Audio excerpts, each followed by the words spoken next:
A segunda maior economia do mundo enfrenta desafios econômicos. A desaceleração da China pode causar efeitos, inclusive em cascata, para a economia global. Afinal, muitos países dependem do forte crescimento chinês para promover o crescimento em suas próprias economias. Este é o tema do nosso Strike de hoje. Eu recebo Felipe Pássaro, Head de Wealth da EQI. Seja bem-vindo aqui à nossa programação, Felipe. Obrigada pela presença.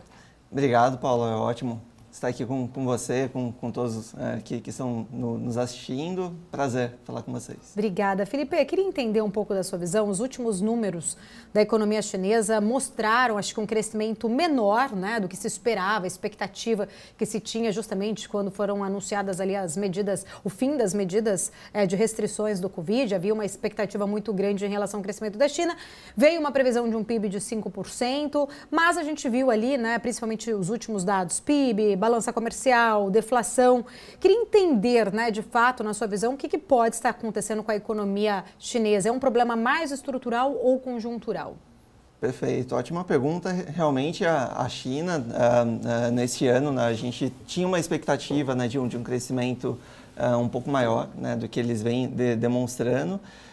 E o principal ponto tem sido estrutural realmente, né? A China, desde 2021, 2022, eles vêm tentando conter o crescimento exacerbado, né? A bolha que foi criado dentro do mercado imobiliário, né? Então, com isso, eles vêm tirando um pouco do foco de novas unidades, né? Então, de novas construções e passando o foco das construtoras para entregas, né? Então, efetivamente, quando a gente olha os dados chineses, principalmente do lado de imobiliário, o foco principal das construtoras tem sido muito mais na entrega do que efetivamente em novas obras. Então, isso tem afetado bastante o PIB. Isso a gente até imagina que agora, o segundo semestre, a gente até possa começar a ver um pouco mais de estímulo, um pouco mais de incentivo do governo para fomentar novamente o mercado, mas eu diria que é sim algo mais estrutural, né, que a China vem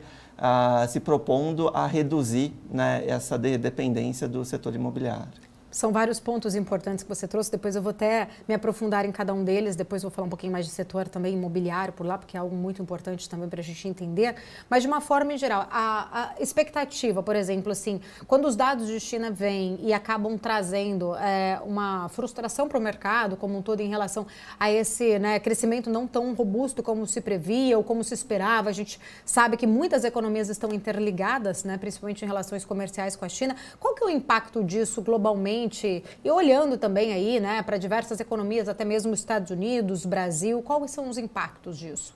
Perfeito. A China, como você mesmo disse, ainda a segunda maior economia e vinha sendo o principal cavalo de crescimento. Então, essa desaceleração afeta uma gama de cadeias, né, de fornecedores bem relevante. Então, sim, é esperado que isso afete muito tanto a parte de commodities, como mesmo, por exemplo, a parte de consumo de bens vindos da Europa. E isso também já começa a sentir um pouco mais essa desaceleração desses últimos meses da China. Então, efetivamente, esse crescimento um pouco mais fraco tem, sim, de fato, um impacto direto e muito rápido, né, que é percebido. Então, seja no preço de commodities, seja no crescimento de Europa. Então, perspectiva para euro também acaba sendo impactado por essa desaceleração.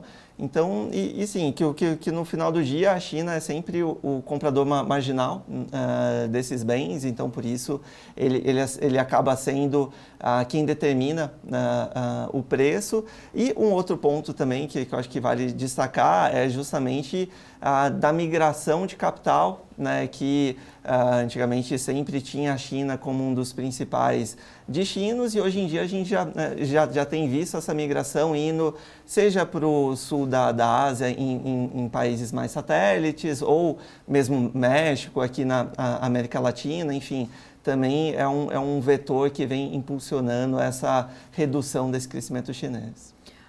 Felipe, em relação ao Brasil, né, você falou como commodities, eu lembrei, a gente até viu um movimento de queda no valor das commodities recentemente, né, justamente, acho que bem explicada aí, também por falta dessa questão do consumo interno também da China.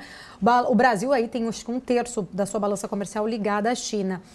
Pensando aqui na nossa economia, inclusive o arcabouço fiscal, né, por exemplo, foi desenhado, a gente ainda não tem ali a aprovação final ainda, mas o arcabouço foi muito desenhado em receitas extraordinárias.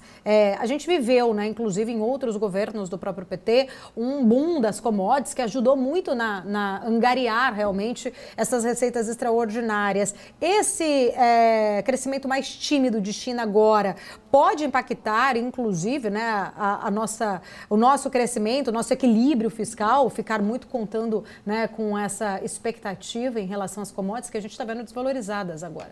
Ótima pergunta, e sim, teremos um impacto direto em Brasil. Acredito que essa desaceleração, mesmo com outros países na região acelerando, eles têm um perfil de crescimento diferente do que foi o crescimento chinês, que foi muito pautado em utilização de commodities metálicas, principalmente, né? Então, seja para infraestrutura, housing, né? O setor imobiliário, né? Então, os outros países não têm tido tanto foco nesses dois vetores. Então, sim, quando a gente muda esse cavalo de crescimento e passam a ser outros cavalos que têm vetores diferentes, acredito que a expectativa para as commodities, sim, é uma visão ainda delicada, né? Não vejo voltarmos a voltar, enfim, para 2002, 2003, que foi justamente o momento de boom, né? Quando a gente teve o último boom de ciclo de commodities, mas a gente até pode ver alguma melhora caso a gente tenha taticamente algumas informações novas de China, de mais estímulos, mas nada como ter novamente uma grande apreciação de commodities. Então, para as metálicas, eu diria que não devemos ter mais uma receita não recorrente como vimos em anos anteriores, mas claro que na parte agrícola ainda segue com suporte ainda muito bom, né? Esse ano a gente vem enfrentando as dúvidas, né, dado a probabilidade do El Niño, né, e como ele pode impactar a preço e produção agrícola, mas eu vejo a parte agro um pouco mais sustentada e estruturalmente mais forte do que a parte de commodities metálicas. Diante do cenário que nós temos até agora, você acredita, né, que há chance da China conseguir atingir os 5% de crescimento do PIB este ano, como ela previu anteriormente? Acho que sim, ainda é possível. Nesse segundo semestre, inclusive essa semana, o mercado já vem discutindo sobre possível novo corte de juros, né, de 25 pontos, que seria provável para ser anunciado nos próximos dias. Enfim, então, acredito que sim. Eu acho que a gente conhece que o governo chinês ele sempre aperta vários botões, né, ao mesmo tempo, então ele sempre consegue acelerar e desacelerar a economia muito bem, né? Então, quando a gente pega até os dados de China, eles estão com a inflação até muito mais sob controle do que era esperado. Inclusive, tinha discussão até se seria desinflação ou não, né? Deflação ou não, desculpa, mas, enfim, então é uma economia que, mesmo o governo tocando toda a economia e tentando utilizar a economia no controle realmente, eles vêm conseguindo lidar super bem. Eu acho que é um desafio grande, claro, de conseguir, né, entregar esses 5%, mas ainda existe uma possibilidade, sim. Inclusive, né, olhando em relação a esses dados, né, que você até comentou ali, se é uma inflação mais baixa, uma deflação, acho que o ponto principal, né, talvez da leitura que a gente faça é que o alerta ali em relação à atividade econômica mais fraca, né, principalmente em relação a este consumo interno. O governo chinês já tem feito algumas medidas, inclusive de estímulos para fomentar este consumo. Por que essas medidas ainda não surtiram efeito, ou há realmente aí um prazo, né, talvez de tempo ali para que realmente essas medidas consigam trazer de fato aí esse consumo, acelerar principalmente esse consumo interno? Perfeito, ótima pergunta. Quando a gente olha a China, mesmo outros países asiáticos, o principal ponto que a gente enxerga é que culturalmente o Oriente é muito diferente do Ocidente, efetivamente, porque quando fazemos estímulos, seja no Brasil, Estados Unidos, México, enfim, mesmo na Europa, esse lag para começar a ter efeito no consumo é muito mais rápido. Porém, o povo asiático, culturalmente, eles são mais poupadores. Eles gostam de investir o dinheiro, de poupar para o futuro. Então, culturalmente, eles têm enraizado dentro deles, né? Então, até por isso que o setor imobiliário sempre foi visto muito bem, porque ele sempre foi visto como uma forma de investir em ativo real, né, dentro da China, e até com perspectiva de preço também, nas últimas décadas também teve uma apreciação bem interessante também. Então, para conseguir trigar o consumo interno da China,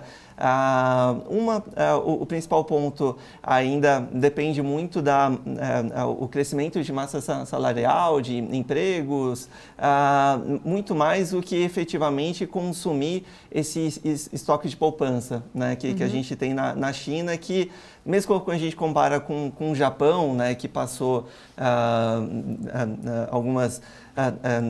uma dezena de anos sem crescimento muito forte, muito por conta, né, desse consumo que acabou não acontecendo, né? Então, vinha muito por conta de recursos ainda empossados na poupança, né? E eles não utilizaram esse consumo. Então, por isso que eu não vejo esse consumo voltando de uma forma muito pungente, efetivamente, né? Ainda você trouxe, né, uma questão muito comportamental que puxa, acho que remete um pouco também em relação a essa forma, né, de guardar ou de poupar do chinês. Tem muitos ali, né, os poupadores, mas tem também o real estate, domina muito a forma de investimentos para muitos chineses. Eu ainda vou voltar para o real estate, porque está puxando ali um pouco isso, mas não posso deixar de falar também, já que a gente ainda está num panorama mais econômico, a China, ela tem aí, acho que a maior, se eu não me engano, uma das maiores emissoras de dívida, né, em relação ao mundo. Tem dívidas internas e dívidas externas.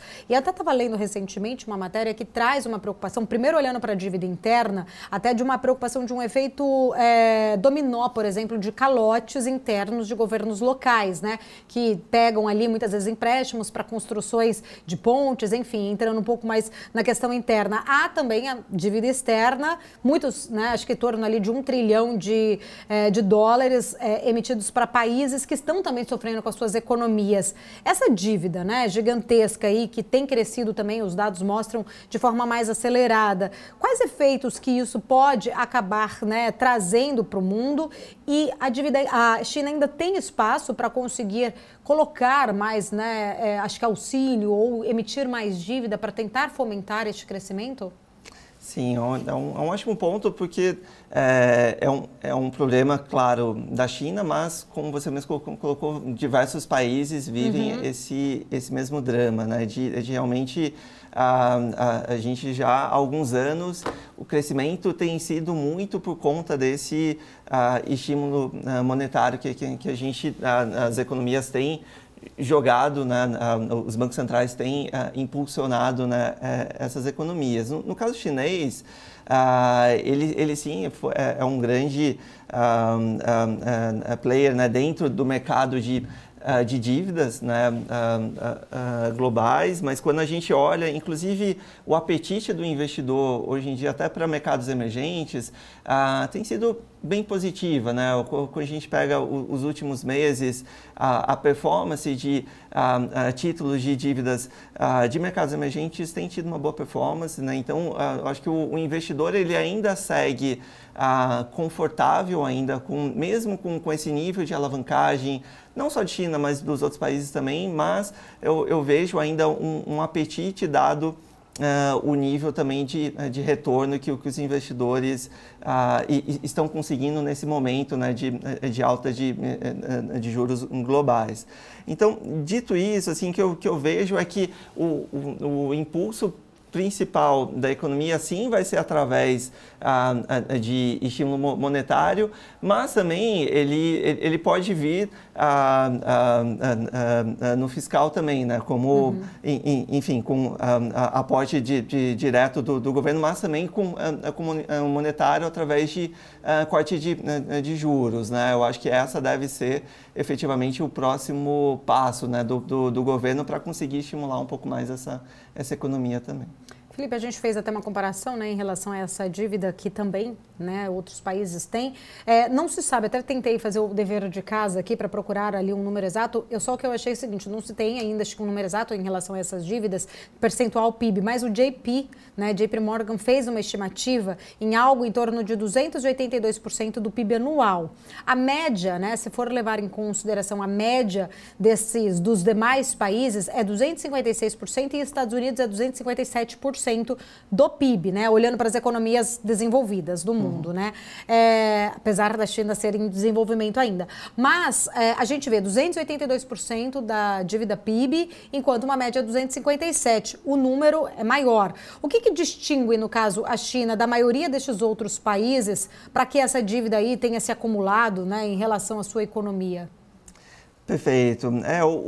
O grande ponto foi justamente a estrutura que eles utilizaram para crescimento, né? A China, ela utiliza muito do balanço próprio dela, né? Então, efetivamente, quando a gente pega mesmo o caso da Evergrande, né, que é a consultora que teve o grande risco, né, de default já há quase 2 anos, mas enfim, a China, diferente dos outros países, ela traz muito para dentro do balanço dela. Então, desde bancos que têm a sociedade do governo, desde empresas de, enfim, telecom, de infraestrutura. Então, ela se utiliza muito do balanço do próprio país para conseguir entregar esse crescimento, diferente de outros países que têm uma divisão um pouco mais neutra entre a parte privada e a parte pública, né? Então, temos dívidas privadas e dívida pública. Então, eu diria que esse tem sido a principal diferença, né? E o principal ponto para isso é que a China gosta de ter esse controle, né? Quando a gente começa a ver setores, né, que começam a despontar, o governo chinês, historicamente, ele sempre acaba impondo cada vez mais a sua presença, né? Isso foi verdade com as empresas de telecom ali no começo de 2000, né, que também apresentavam um crescimento muito forte, e o governo chinês acabou, por conta de regulação, ganhando espaço dentro dessas empresas, e agora mais recentemente até mesmo no segmento de tecnologia, né, o próprio efeito do Alibaba, né, Tencent, enfim, que vinham tendo um crescimento também muito volumoso, e o governo chinês acabou por, enfim, aumentando a regulação, aumentando a sua presença dentro dos setores. Então, é um perfil chinês mesmo de ter mais sob controle do governo as pautas, né, de como crescer. Felipe, eu vou entrar um pouquinho mais sobre o real estate, mas daqui a pouco vou para um rápido intervalo comercial. Você que está aqui acompanhando a nossa programação, continue com a gente. O Strike volta em instantes.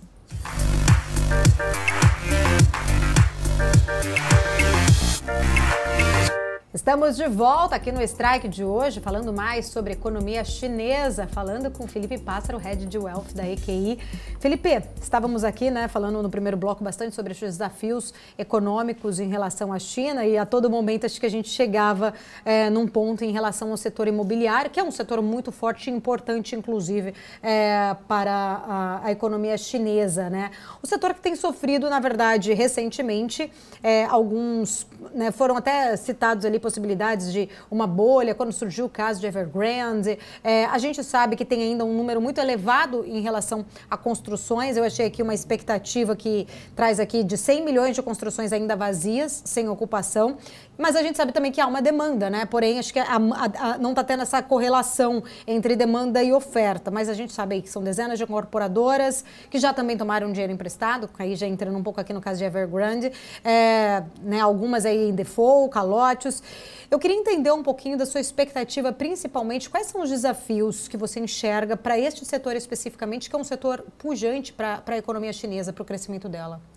Perfeito. Esse é realmente a principal veia de crescimento, né, da China já há alguns anos e efetivamente assim o setor ele precisava passar por um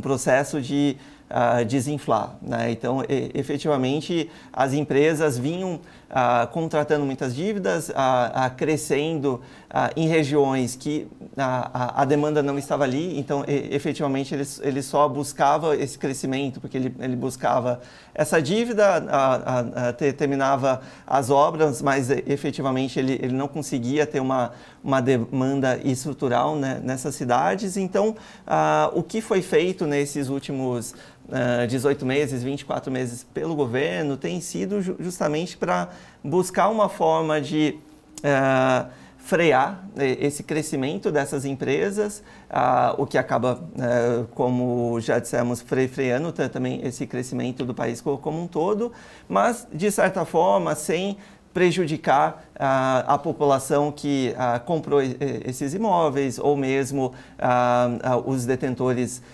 de dívida local dessas empresas. Então, efetivamente, o que temos visto é inclusive um processo coordenado, mas muito bem feito do governo chinês para desinflar de uma forma de que não gere um rompimento muito forte da bolha, igual tivemos, por exemplo, nos Estados Unidos, né, ali em 2008, na última crise imobiliária, né? Enfim. Mas, a princípio, assim, o que a gente enxerga é que olhando os dados de China, ele ainda segue muito forte quando olhamos principalmente a parte de finalização de obras, mas ele ainda segue muito tímido na parte de novas vendas ou de novos lançamentos. Isso mostra que as empresas, por si só, elas devem estar assumindo, né, boa parte da perda de rentabilidade dentro dessas empresas, né? O que seria o justo também, porque foram elas que acabaram tendo um crescimento muito forte. Então, esse impacto financeiro não ficou nem com a população e acabou nem ficando com a dívida local, então acabou ficando realmente para o acionista, no final do dia, dessas empresas. E a partir do segundo semestre ou mesmo no próximo ano, possivelmente a gente deve ver esse setor normalizando. Eu ainda acredito que não devemos voltar a ter o ritmo de crescimento igual tínhamos até 2021 nesse segmento. Eu acho que ele teve uma aceleração muito forte por conta de todo o impacto da crise global e precisava de um incentivo muito forte para voltar a ter um crescimento, mas dado o impacto financeiro que foi gerado, dado esse estímulo, eu acredito que não devemos voltar àqueles patamares de crescimento, mas será um crescimento ainda saudável para o setor quando a gente olhar de 2024 para frente. Felipe, a gente sabe que, né, até falamos aqui em relação à forma de investir muito das famílias chinesas, que está muito atrelada, né, investimentos a real estate. Eu queria entender, né, porque o conceito economia, para a gente, fica muito claro que oferta e demanda fazem preço. Neste caso, né, a gente tem aí uma oferta muito grande, né, de 100 milhões de casas vazias na China, e existe, sim, uma demanda pelo tamanho da população. O que está acontecendo, né, que o preço não cede também, ele também não cai. Existe algo específico em relação a fazer realmente segurar aí para não ter essa desvalorização, de repente, desses imóveis? O porquê que isso também não fomenta a economia interna, deste consumo interno, já que o real estate é uma atratividade ali como forma de investimento para os chineses? Perfeito. Acredito que o principal ponto que a gente olha são realmente os tiers da cidade, né? Então, efetivamente, quando a gente olha o primeiro tier, né, que são as principais cidades, né? Então, Xangai, Beijing, Shenzhen, enfim, são aquelas que ainda a demanda é muito alta por novas moradias e o preço ainda segue muito resiliente mesmo com esse impacto do setor imobiliário. E quando a gente começa a olhar para as cidades mais ao interior, aí sim são essas cidades onde as empresas cresceram demais. Eles levaram uma oferta de moradias acima do que era esperado. E isso muito fruto também de que muito do que as consultoras de residências constroem é muito alinhado também com o que já é esperado de investimento no industrial, investimento de logística. Então, a expectativa de que a China tinha de crescer mais para o interior, mas efetivamente chegamos num ponto da China que ela cresceu no Tier 1, cresceu no Tier 2, mas na Tier 3, Tier 4 não tivemos esse desenvolvimento de geração de emprego, enfim, de necessidade real de precisar dessa demanda para essas moradias. Então,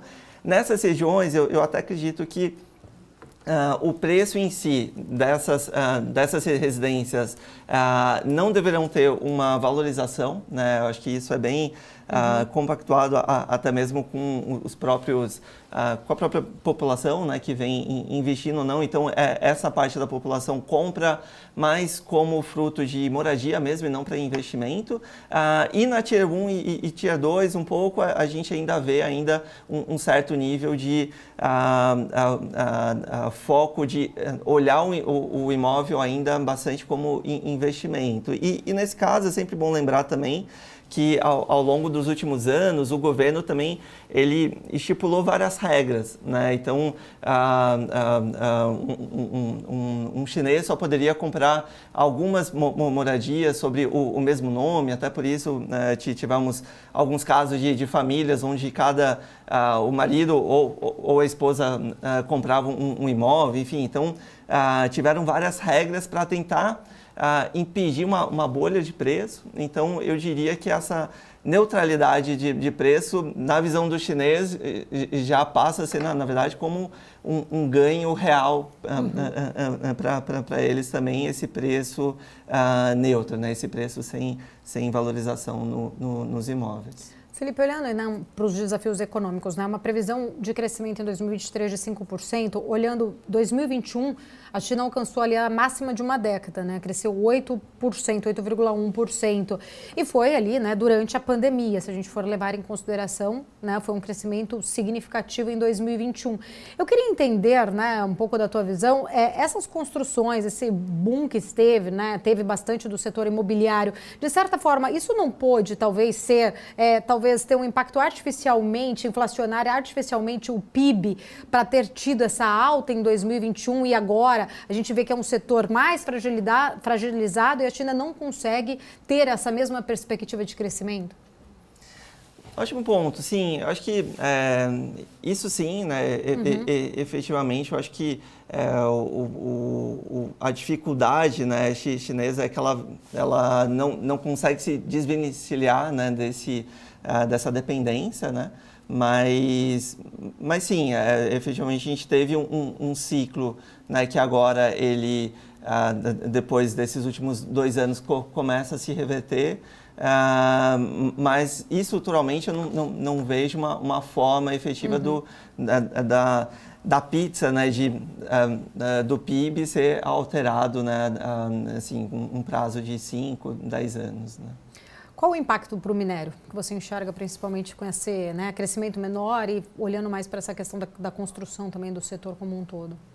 Ótimo, assim, eu vejo o minério nesse nível atual, né, sempre acima de $100, vamos dizer assim, ele é sempre um nível onde ele já considera uma demanda chinesa boa, né? Então ele já está embutido, né, que a gente vai continuar ainda tendo um dígito alto ainda de crescimento de aço, né, de produção na China. Então eu diria que esse ainda é o cenário base. Então, mesmo com os dados um pouco mais fracos que a gente tem visto, né, ao longo desses últimos meses de China, eu diria que o mercado ainda tem uma certa confiança de que essa recuperação chinesa ainda deva acontecer nos próximos meses, tá? Porque olhando apenas os dados chineses, eu diria que o minério já deveria estar ali próximo de, enfim, 65, 70, esperando ali uma produção de aço ali de 5% para baixo, entre 0% a 5%, enfim, eu diria que o mercado, para manter esse preço do minério relativamente alto, ele já embute muito no preço dessa expectativa positiva de novos estímulos.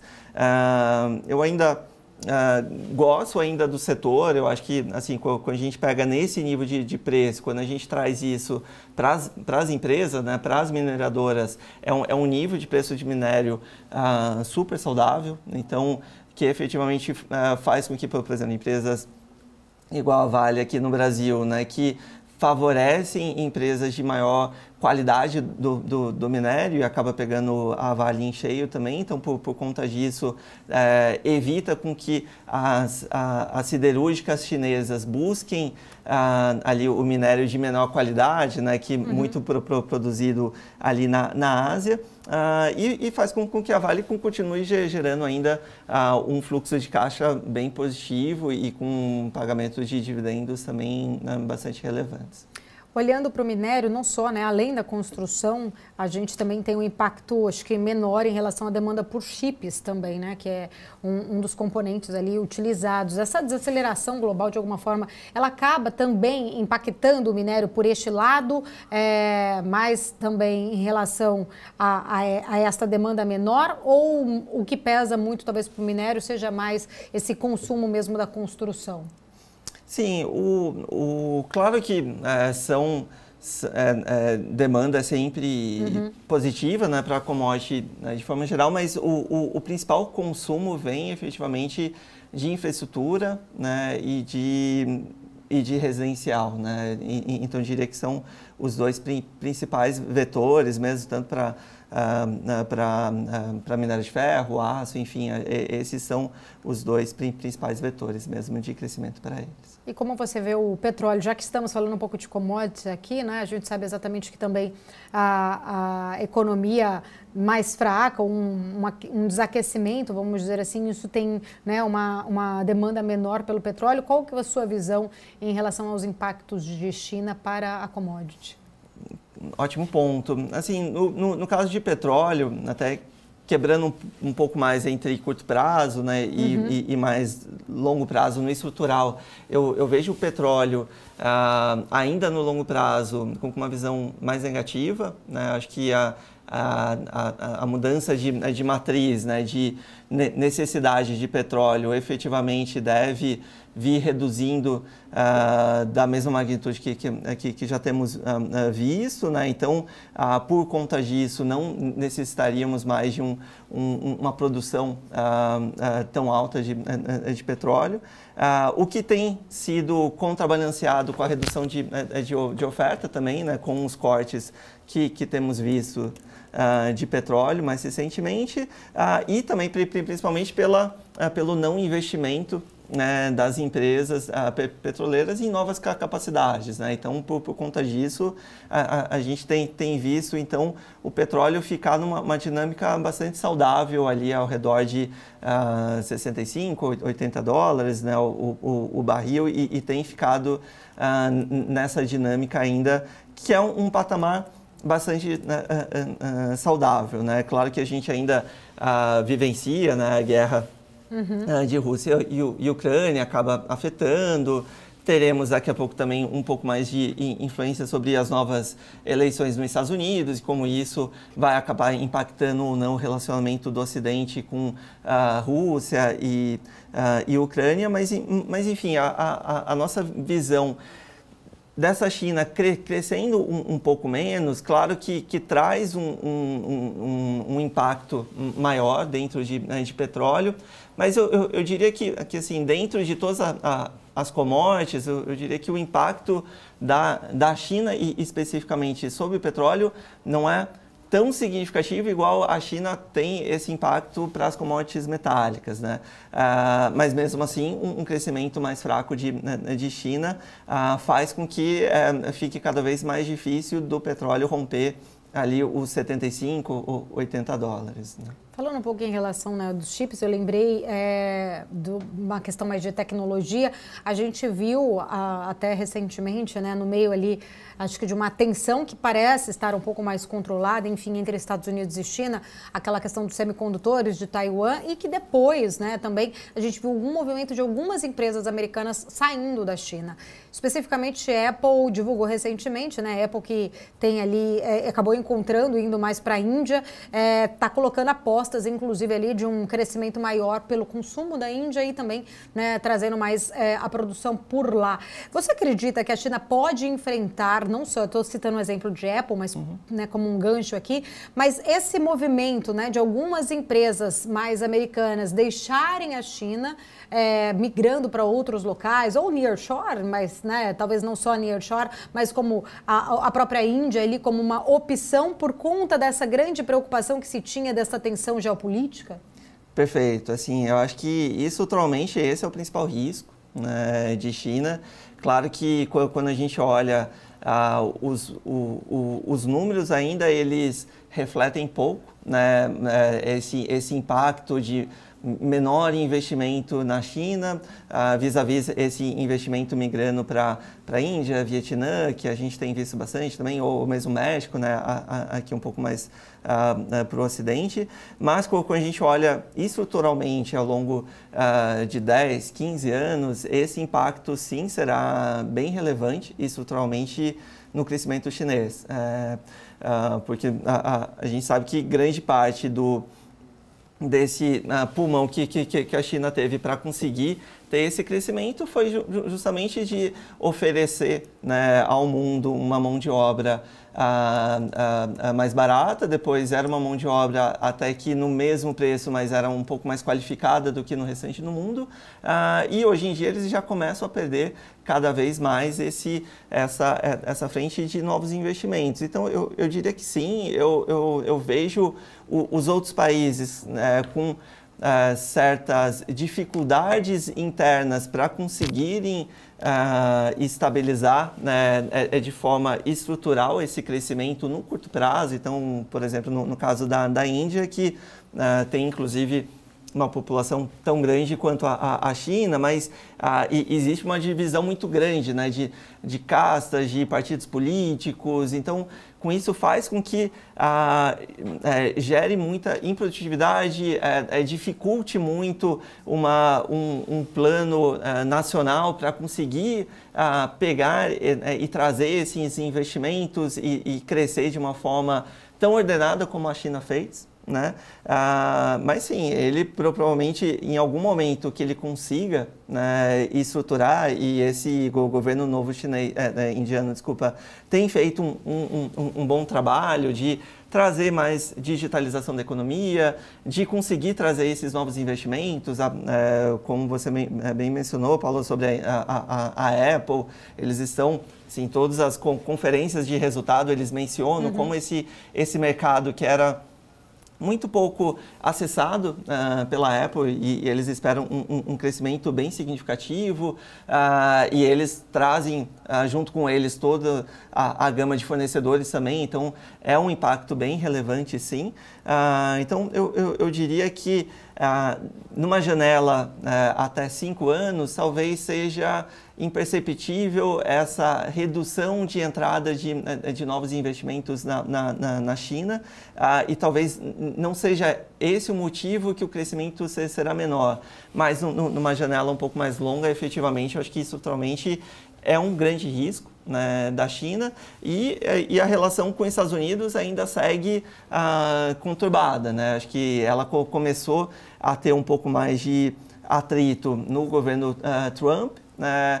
Durante agora o governo Biden não se elevou o tom, mas ainda seguem com muitas restrições.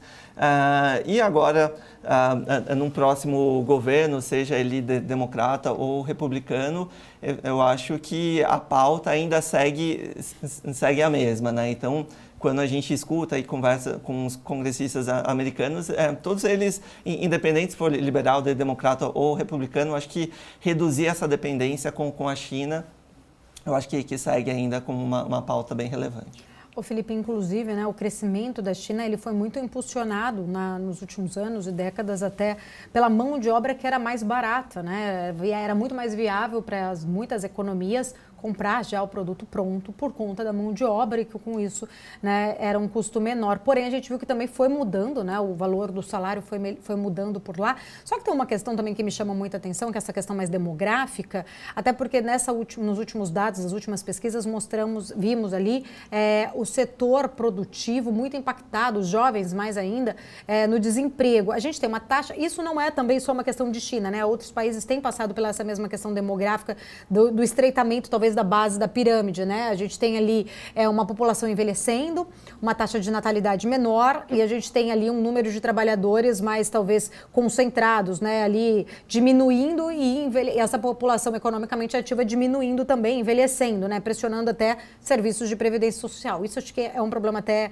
de diversas economias, mas a China, principalmente, depois daquela política, né, de restrição ali de número de filhos, acho que pega com um fator surpresa essa base diminuindo. O que significa, de fato, essa preocupação, né? Eu até vi aqui que algumas regiões já têm mais pessoas aposentadas do que pessoas economicamente ativas.